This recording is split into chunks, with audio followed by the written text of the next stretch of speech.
Hello, in this video, I'll give you a quick guide on how you can download RustDesk on your laptop. So first, you will have to open your browser and then you will have to go to rustdesk.com. And once you're here, you will just have to click this blue button right here which says download, and then you will be led to another tab. And now that you're here, you will just have to choose the version for Windows. Then the installer file will begin downloading right away.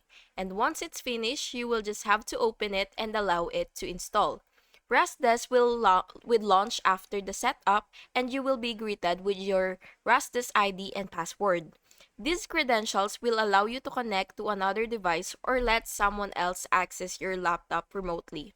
It's a simple, fast, and secure way to share your screen or control another one. And that's basically it. If you found this video helpful, please make sure to like and subscribe. Thank you so much for watching. Have a good day.